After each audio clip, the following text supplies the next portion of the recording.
so that I don't forget to do that.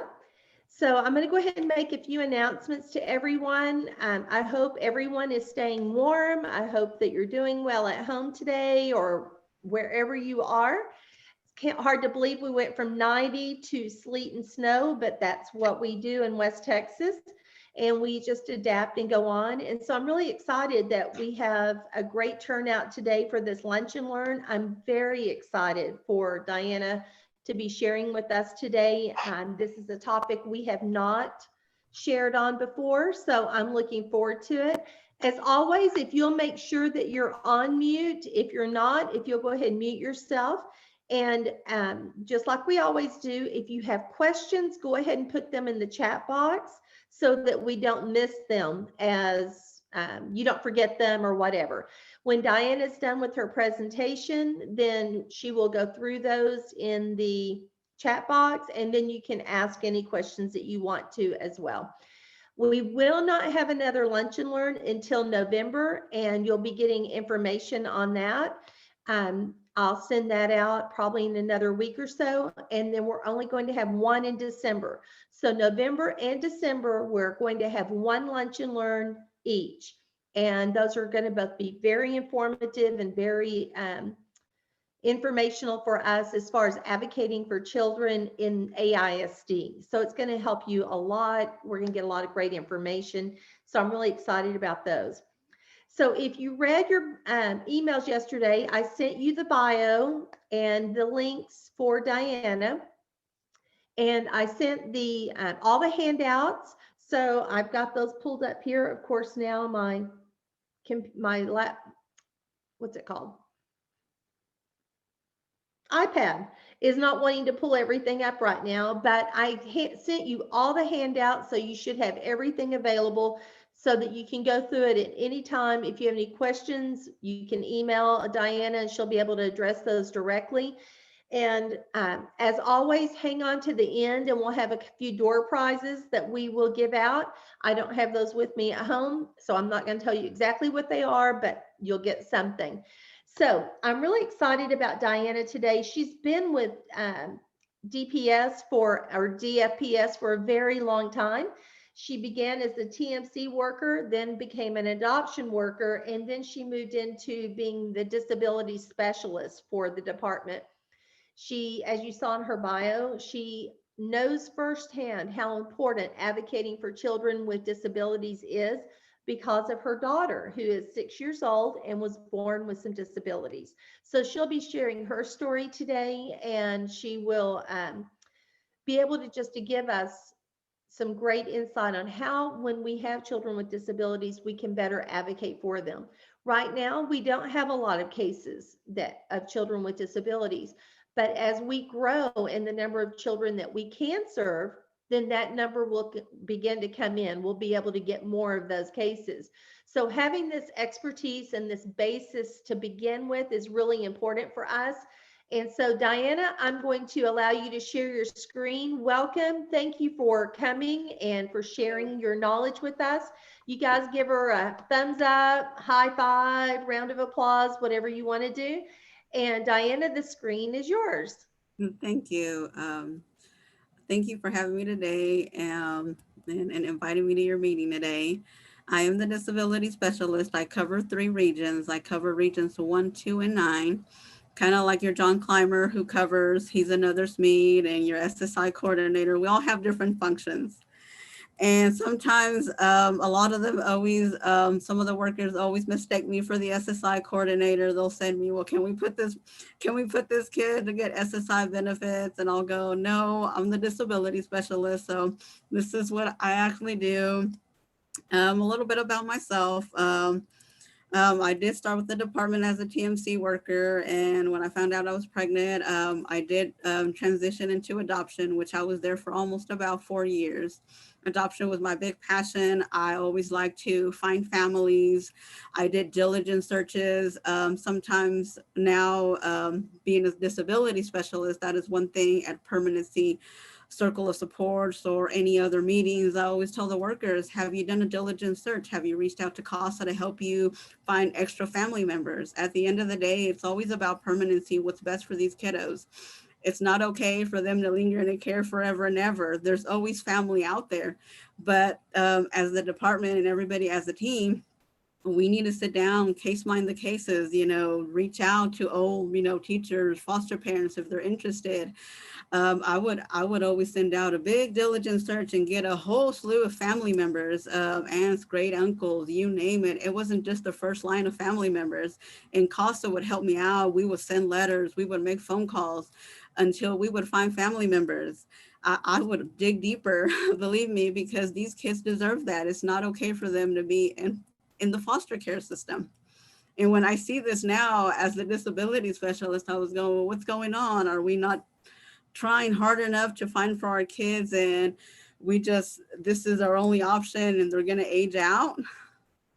So even at when they're turning about almost 18, I'll always tell them also have a last circle of support. What other support systems do they have? Do we have this in place for them? A family member, a friend, anybody? So that was a big passion. And then also as being a mom of a special needs child who was born with bilateral cleft feet, had multiple surgeries for her to finally walk, AFO, she wore a helmet, we're working on her eyes now. So I kind of feel how sometimes these parents or foster parents feel. I did the PT, OT, speech therapy, ECI, everything. Working here is what helped me learn about all the information. Otherwise, let's be honest, if I was just a regular parent or non-foster foster parent, I wouldn't know of any of these services out there. So it's very good out there. Also use 211 for services, the local authority, CRGC meetings as well to get resources for families as well.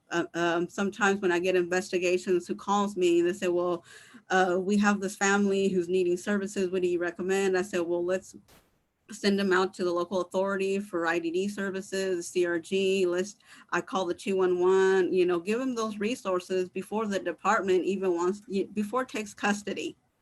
So we can, salvage, give any resources that we possibly can before they do come into care. Um, Also, I advocate too. Debbie Wilburn is very great with me. She will always identify any kiddo who is IDD autistic. She'll send me an email because the region, I've noticed since they transition, I've talked before in some of their Zoom class trainings, send them information, but I understand, they're new and new in and out staff is coming in. So I'm needing everybody to help me out. If you have a youth in your case or a kiddo who's autistic, physically handicapped with an IQ below 75, let me know so we can, see if they'll meet criteria for services. That's all we can do. And if they don't, that's fine. And if they do, we can set them up with services. I'd rather do that than have them fall through the cracks or they get sent back home and there's no services in place. And then also this is going to be a struggle for the biological parents trying to deal with those issues. And then again, they'll come back into care and that's another trauma.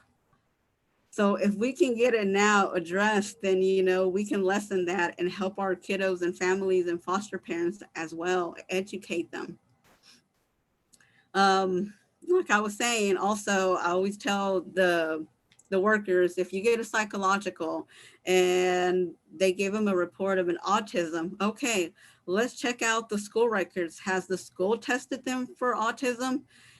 If not, reach out to Debbie. Debbie's really great. I mean, I always tell her, can we have the school test them for autism so we can make sure that we're not missing something? And the school will do the testing.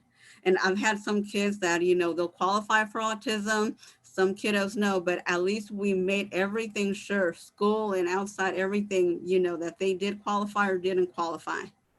So you as CASA sometimes get those reports. You can, tell the worker, hey, reach out to Debbie and make sure, if and the FIE and the full individual plan, or if they're not getting autism services, let's make sure and give them tested if they would qualify for those services or not.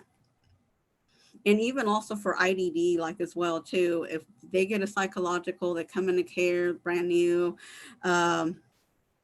they can provide that to the school and ask, hey, you know, can we have an FIE? Can we get them tested for dyslexia, ADHD, autism, you name it? Because I'm a mom who does the same way. I had my own biological child. I already knew she was struggling beforehand because she had all her delays that she had, and she wasn't like other kids. So I told the school, I'm needing an FIE.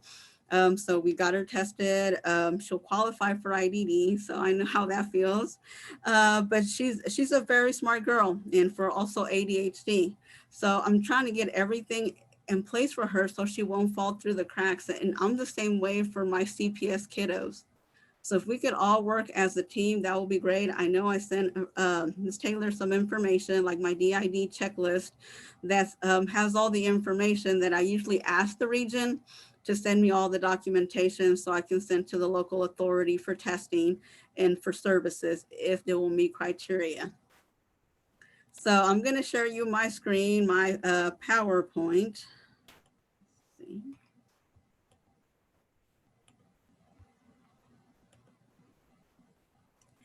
Let's see.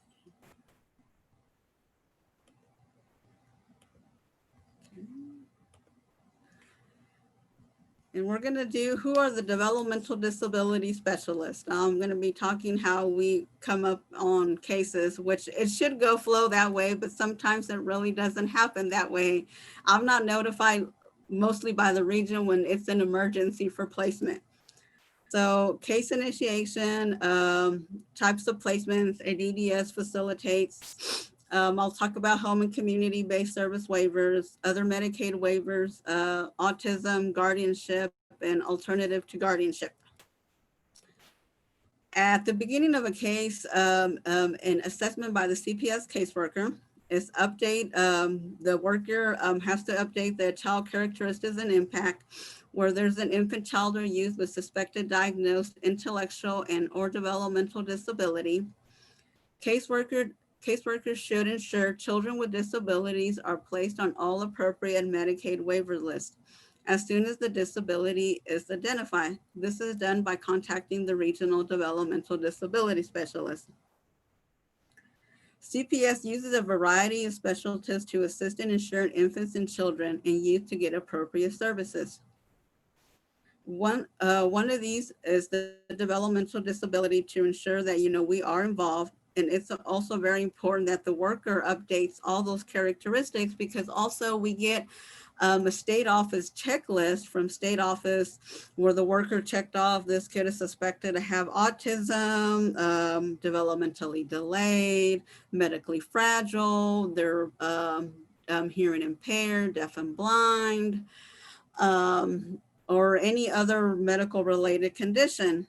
So then I'll let her send an email to the caseworker and the supervisor asking, I'm needing all these documents, psychologicals, medical records, school records, so I can have all of those information to send them to the local authority for testing to see if they qualify for services. The next one, your developmental disability specialist serves as a regional subject matter expert, establish and maintain a regional network of resources and contacts, provides training and support to staff about working with infants, children, and youth with IDD, serves as a liaison between DFPS and the Department of Aging and Disability, which is also known now as Health and Human Service, through the Youth Local Intellectual and Developmental Disability Authority.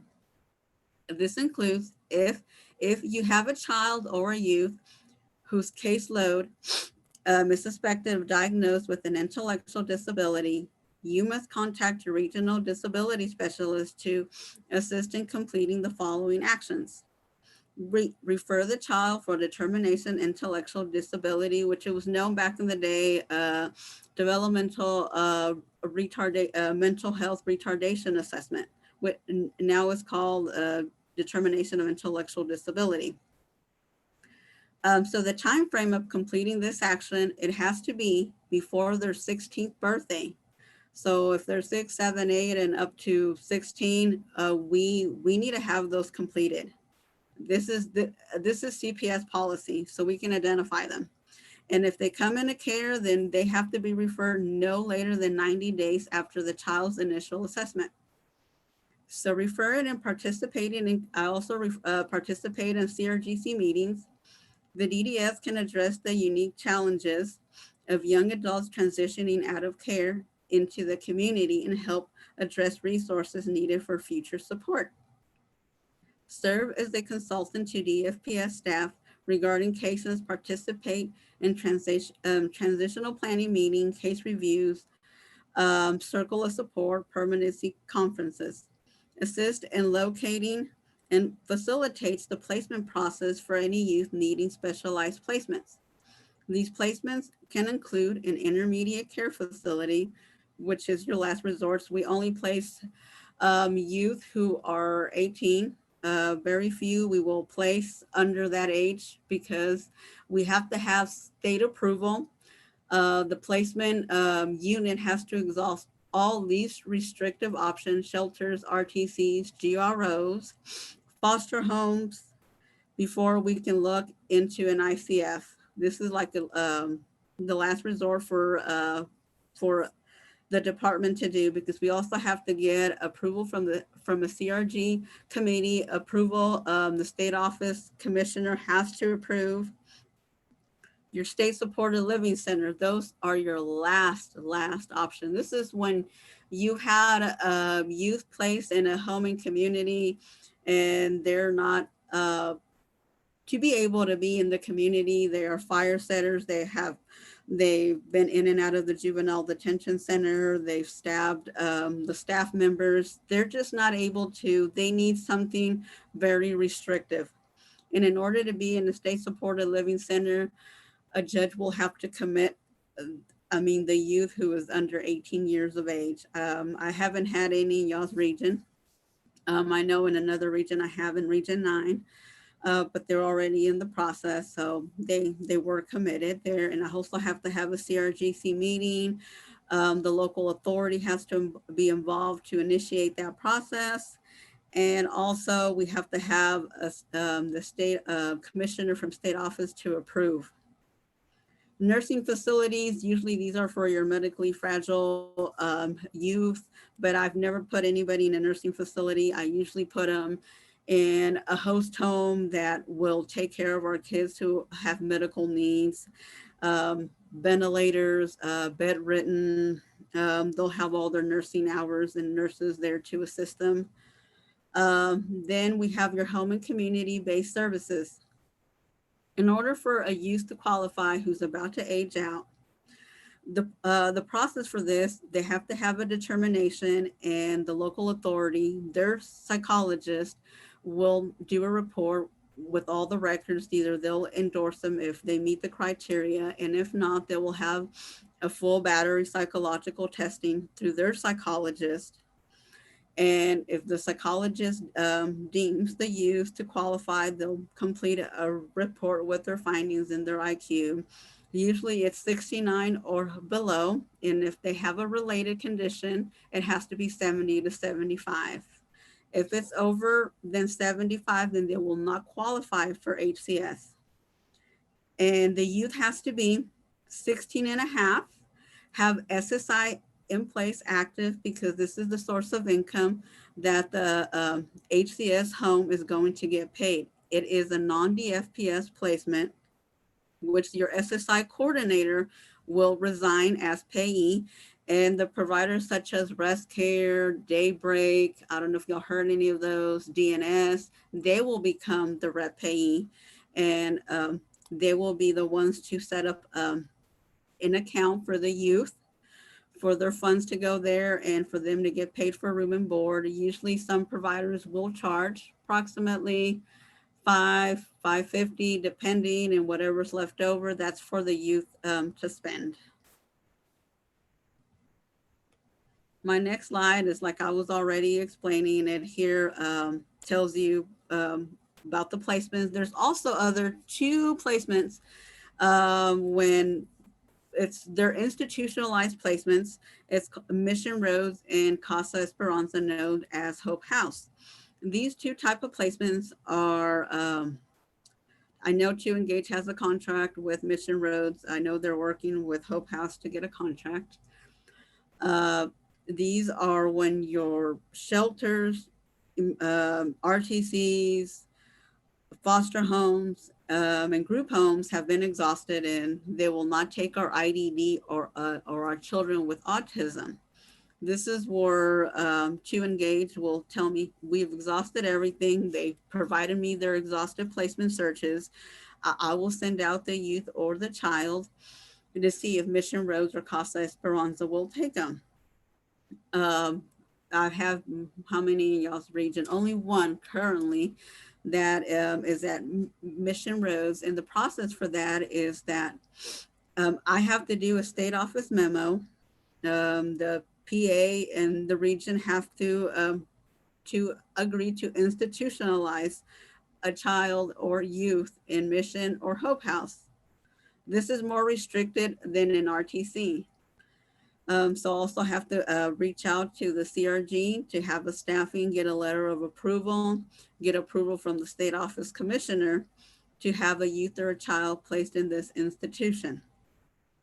One of the things that also we've been noticing that the region seems to forget, this is not going to be a long-term placement. It is still very, very important for the region to continue to find the least restrictive placement for the child or youth. The next one, it talks about home and community, aging out of care, as I was talking before, IQ of 69 or an IQ of 70, 75 with the related condition, 16 and a half years old, receive SSI, have a determination of intellectual disability indicating they qualify for services. For a child to be considered for an HCS lot, the regional DDS must be contacted. If an HCS lot is offered, you must include the regional DDS to facilitate placement and enrollment. Slots may not be declined without consulting the DDS. Usually when I already know that a child qualifies for an aging out of care slot, I'll reach out to the region and make sure they have SSI in place. Once Mary sends me the SSI award letter, then I'll reach out to my state office disability specialist, Jennifer Gonzalez, to request an aging out of care slot to Health and Human Services. Only 5 of these slots are awarded every month. So there's about 10 DDSs all over the Texas. So if one of the youth doesn't get the slot that month, and they'll be put on the next month, and they will definitely get it. But I've been lucky. They have 2 meetings, once at the beginning of the month, one at the end. So we've been getting our slots for our kiddos. Once the slot is released, I usually ask the region to update their common app, give me a small biography of the child's wants, needs, where they prefer, if they prefer Dallas, San Antonio, or any other area that they would want in Texas. And I also kind of like an adoption biography. I like to tell the worker, please give me everything, what are their triggers, if they have any upcoming medicals, dental appointment. And once the worker has completed all of that, then I'll send them out to whatever region they want me to seek out an HCS placement for the youth. Other waivers, when they come into care, I also put them on these waivers: Texas Home Living, Community Living Assistance and Supports. These are for kids that are IDD. This list is a very long waiting list. Takes about maybe 10 to 14 years for anybody to move up the list. Deaf and blind, multiple disabilities, a medically dependent children's program takes about 5 to 7 years. And then we have your entitlement, your community first choice, your CFC. And these are for kids who have IDD or autism or a medical related condition. Usually I reach out to the worker because one of the protocols for this program is for them to have a determination of intellectual disability completed. And if they do meet criteria, then the caregiver has to reach out, or parent to the Medicaid, whoever they have Medicaid, I know with Superior or whoever they do, they have to reach out to them to start those services in their home. And here is a little breakdown of what the MDCP waiver is. It's the Medically Dependent Children's Program, provides services to support families caring for children, young adults who are medically dependent, and to encourage the institutionalizing of children in nursing facility.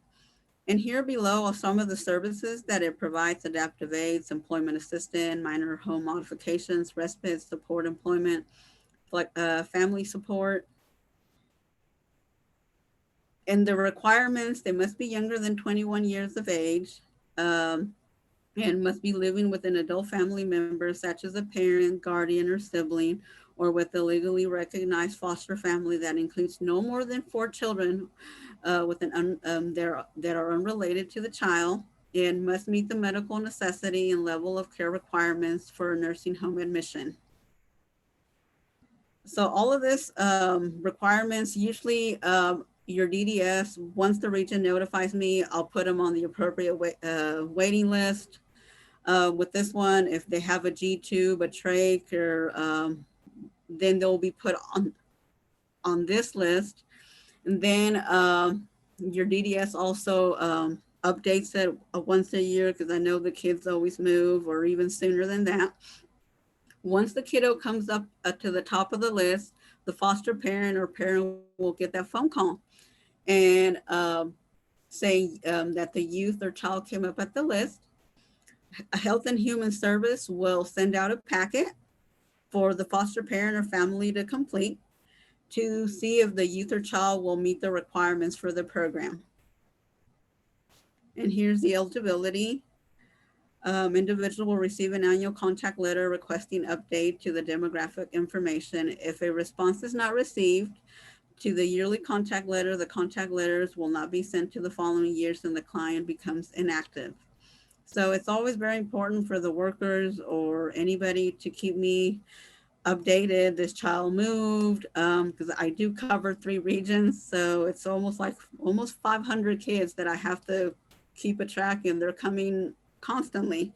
So I update it once a year or quarterly, however I can, every child. But usually I always give the foster parents information, and I'm just usually the backup and also the worker. So the foster parent is responsible, once they get that phone call, to complete the packet and make sure that they do respond to Health and Human Service. The next one is CLASS. The Community Living Assistance and Support Services program provides home and community-based services to people with related condition as a cost-effective alternative to placement in an intermediate care facility for individuals with an intellectual disability or related condition.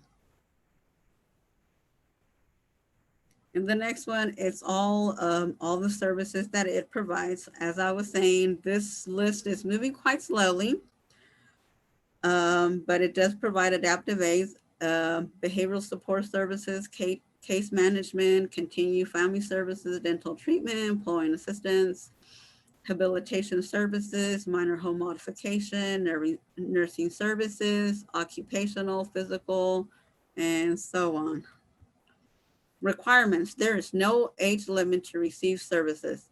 Must have a diagnosis of a related condition under federal and state law prior to the age 22, such as cerebral palsy, muscular dystrophy, spina bifida, epilepsy, head injuries, or any of the approved diagnoses for related condition.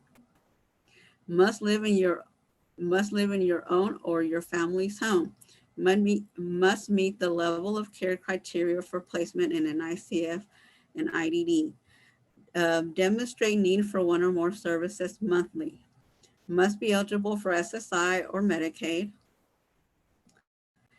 An individual will receive a contact letter requesting an update, just like I was talking. Once the youth or child comes up to the list, the foster parent or family will get a letter saying this child came up at the top of the list. They'll call them. We need to send you a packet. Can you please have this filled out? just to make sure that this youth or child will qualify for those services. Once they do, they'll have that services, for quite some time. The only thing that class and the MDCP don't provide is the residential component that HCS provides. The Deaf and Blind with Multiple Disability Program, community-based services to individuals who are deaf-blind with multiple disabilities as a cost-effective and alternative to institutionalized placement, allowing individuals to live in the community with services and supports to help them succeed in their independence. The DBMD program focuses on increasing opportunities for individuals to communicate and interact with their environment. Services provided are based on the unique needs of the individual and an individual plan of care and IPC developed by the service planning team, which includes at a minimum the individual, the case manager, and the representative of the program provider. Some of the services: adaptive aids, audiology, behavioral case management, chore services, community first choice, CFC personal assistant, DayHab, dental, employment assistant, same as all these are more services that are provided. And the requirements: there's no age limit to receive services, must have a diagnosis of deaf blindness or function as a person with deaf blindness prior to the age of 22, one or more additional disabilities that result in impairment to independent functioning, demonstrate need for one or more services monthly, must be eligible for SSI or Medicaid. It's the same requirement as class MDCP. Once they come up at the top of the list, the foster parent will be notified, or the parent. They need to complete that packet, send it up to see if they will meet criteria or not.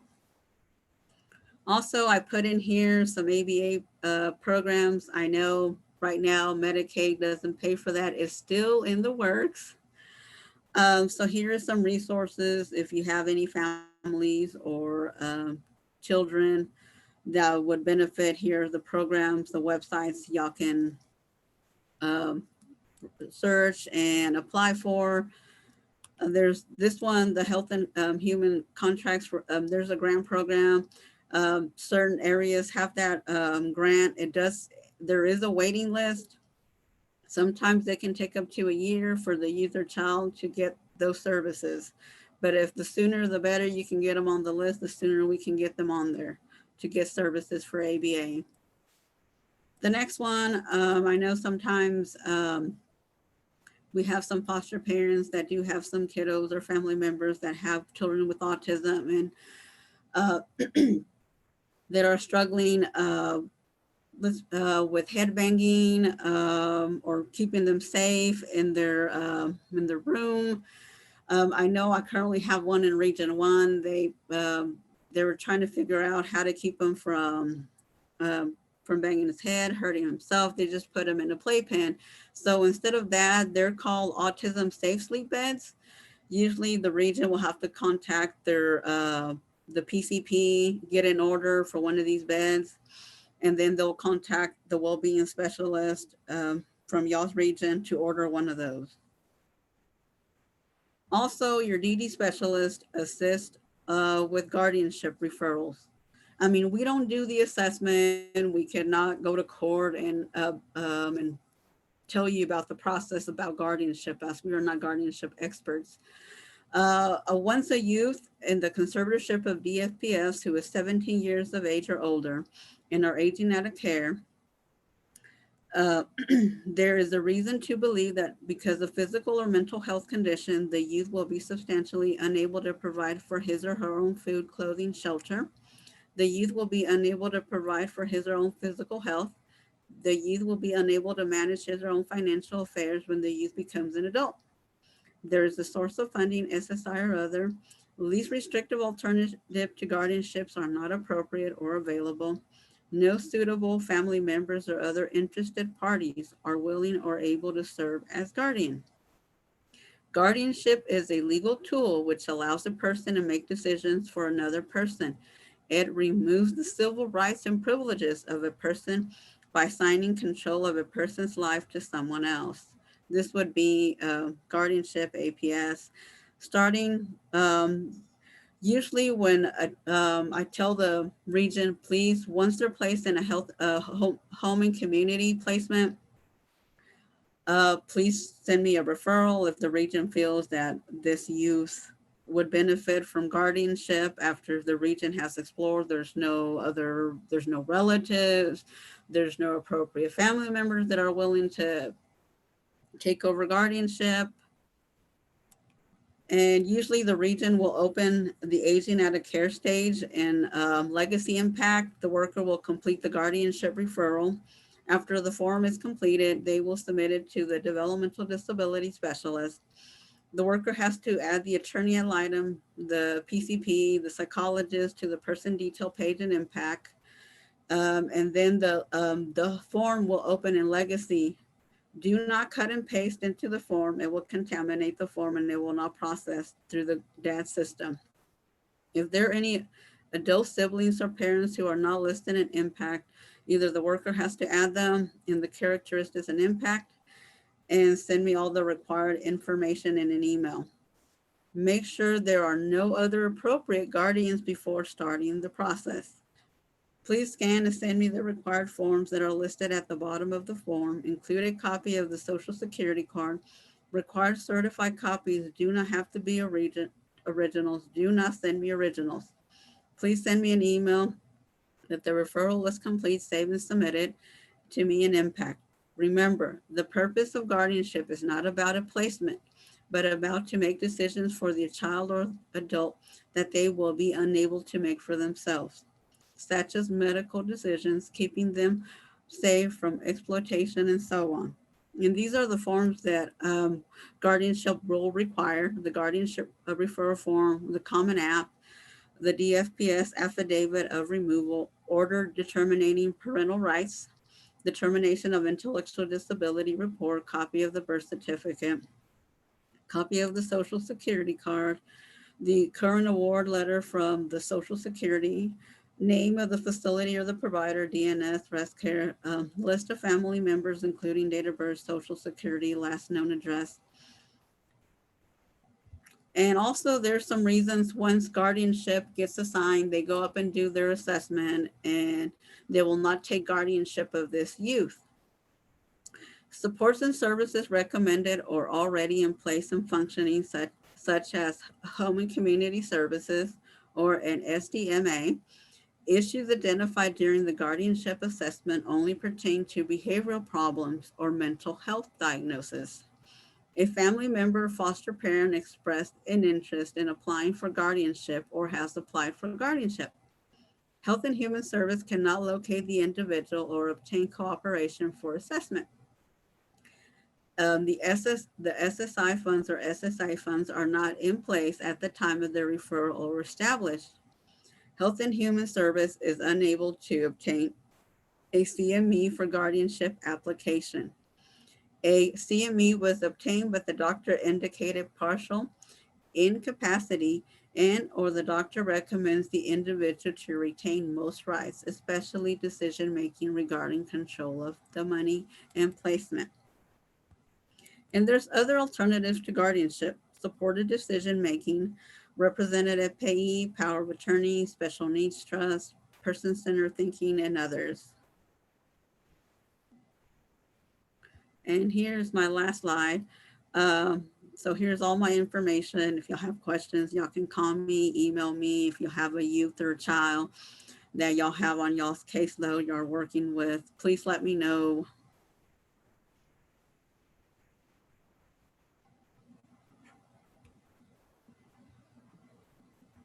Okay. So if I'll let everyone have time to copy down that information. And of course, I've sent this PowerPoint out to you in a PDF. So yesterday I sent that out. So you should have all of this available to you. We'll let Dianna go to the chat box and let's see if there's anything in there. And I had put in there, Dianna, to explain what FIE is. Oh, and FIE is the full individual evaluation plan. This is done through the school.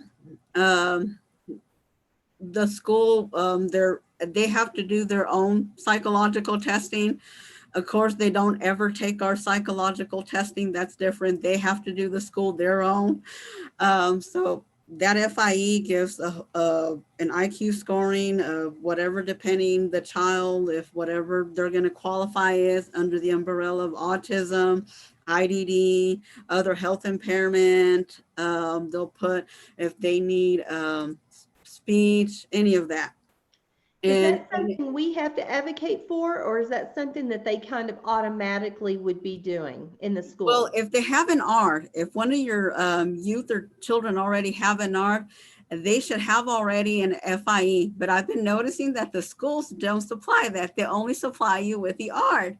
So once I became the disability specialist, I didn't even know what that was either, even as a worker. So Debbie was gracious enough. She taught me and she told me what it was. And she said, well, they should all be in the education binder. So I was finding out that, and even in y'all's region, they're not in the education binder. Debbie has to request them from the school because they're only providing you with the ARD. And the FIE is only done every 3 years. Okay, So when the next one is done, it's going to call a read.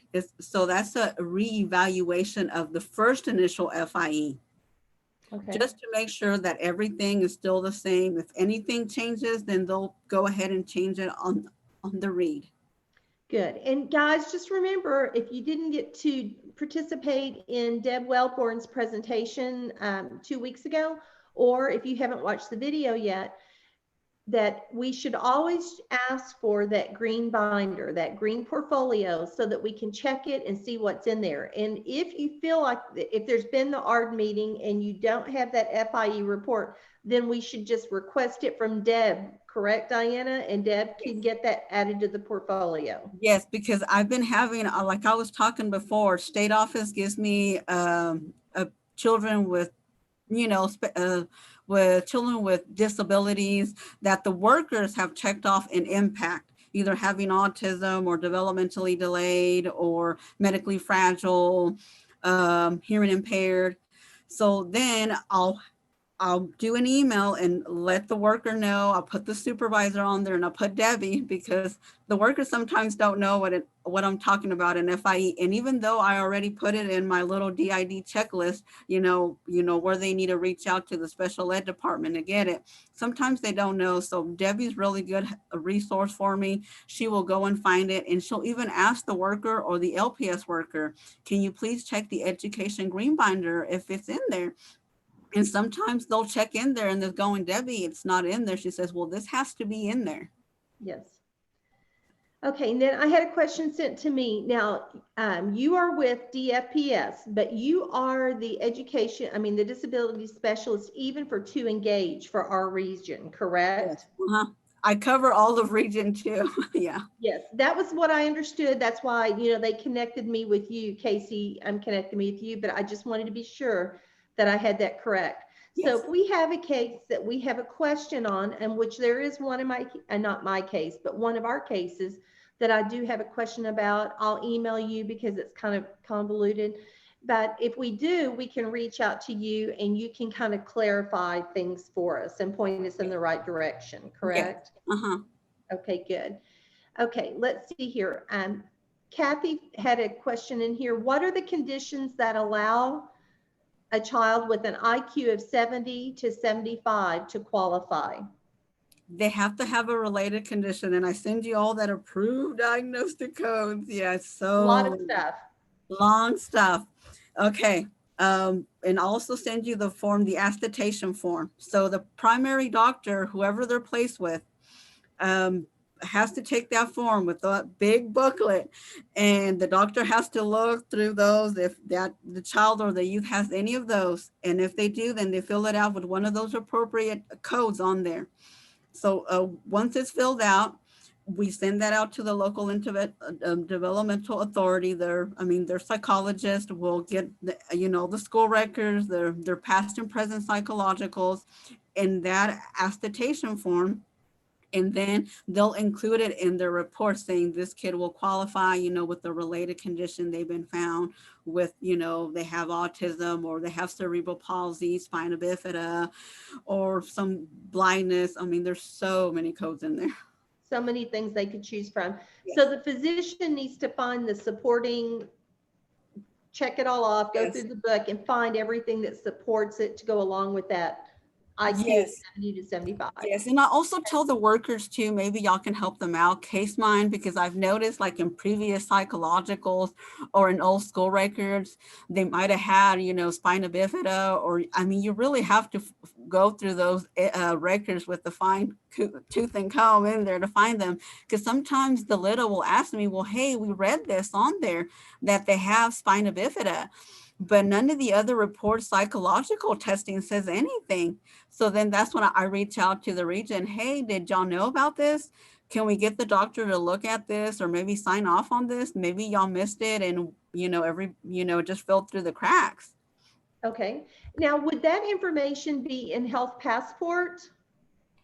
No, mm-mm. Okay. No, it would have to be probably in all, like if y'all have medical records, maybe in the FIE, but definitely medical records, old psychologicals. That's why I always ask, send me your old psychologicals, current Okay. psychologicals, because sometimes I know some psychologists do a cookie cutter cut and paste.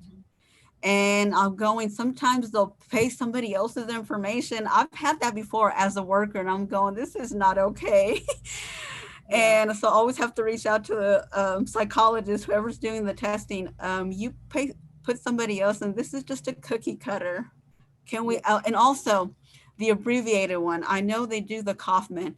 The little will not take the Kaufman because it's abbreviated. The Reynolds either. That's just an abbreviated psychological. So It needs whenever the full psychological evaluation. yeah, if they can do the full psychological testing. Okay, so it might require advocates, if we have some questions or concerns, to just do that research through their medical history, try to mine, look at everything that we can possibly find, and then reach out for some guidance. And then it's that doctor supporting that. Yes. Okay, good. Because All if we right. don't have that and it's only in the papers and it's not even in the school too, because I had one that we were trying to fight to give him for autism because in the psychological it said autism. Okay, so we provided it to the school and I told the school and I looked at their school records. He wasn't under the umbrella of autism. So I reached out to Debbie. Hey, Debbie, can we have him tested for autism in the school? Maybe we're missing something, but we're just trying to make sure they qualify. So we got it through the school, and the school did their autism testing, and he didn't qualify. Wow. So yeah. So then when I sent the information to the LITA, they said, "I'm sorry, this kid is not going to qualify under the umbrella of autism." I said, "Okay, but at least we try. At least Yes. we try."